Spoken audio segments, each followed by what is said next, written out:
আসসালামু আলাইকুম ওরহমাতুল্লাহ।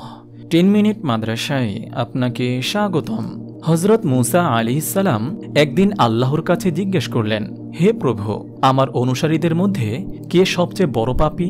আল্লাহ তাআলা উত্তর দিলেন, যে ব্যক্তি সর্বপ্রথম এই পথ অতিক্রম করবে সে ব্যক্তি হলো তোমার অনুসারীদের মধ্যে বড় পাপী। আল্লাহর কথা অনুযায়ী হযরত মুসা আলাইহিস সালাম বসে দেখছেন। কিছুক্ষণ পর দেখলেন এক ব্যক্তি ছোট একটি ছেলেকে কোলে করে পথ অতিক্রম করছে। হযরত মুসা আলাইহিস সালাম বুঝে ফেললেন এই সেই বড় পাপী। মুসা আলাইহিস সালাম আল্লাহকে বললেন, প্রভু, এখন আমাকে সবচেয়ে নেককার মানুষটিকে দেখান।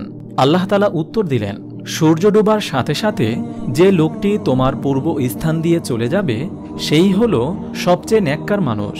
মুসা আলাইহিস সালাম সূর্য ডোবার বেশ আগের থেকেই বসে রইলেন।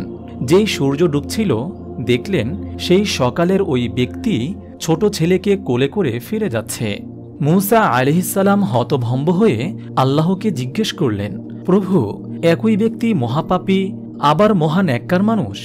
আল্লাহ তাআলা বললেন, হে মুসা, সকালে যখন এই ব্যক্তি ছেলেকে সাথে নিয়ে তোমাকে অতিক্রম করে জঙ্গলে প্রবেশ করল তখন কোলের ছেলেটি বাবাকে প্রশ্ন করেছিল, বাবা, এই জঙ্গল কত বড়? বাবা উত্তরে বলেছিল, অনেক বড়। ছেলে আবার প্রশ্ন করল, বাবা, জঙ্গল থেকে কি বড় কোনো কিছু আছে? তখন বাবা বলেছিল, হ্যাঁ বাবা, ওই পাহাড়গুলো জঙ্গলের থেকে বড়। ছেলে পুনরায় প্রশ্ন করল, পাহাড় থেকে কি বড় কিছু আছে? বাবা বলল, আছে, ওই আকাশ। ছেলে আবার প্রশ্ন করল, আকাশ থেকে কি বড় কিছু আছে? সেই ব্যক্তি বলল, হ্যাঁ, আমার পাপ ওই আকাশ থেকেও বড়। ছেলে আবার এই উত্তর শুনে বলল, বাবা, তোমার পাপ থেকে কি বড় কিছু নেই? তখন বাবাটি চিৎকার দিয়ে ছেলেটিকে জড়িয়ে ধরে কাঁদতে কাঁদতে বলল, আমার পাপ থেকেও অনেক অনেক বড় আমাদের আল্লাহর রহমত।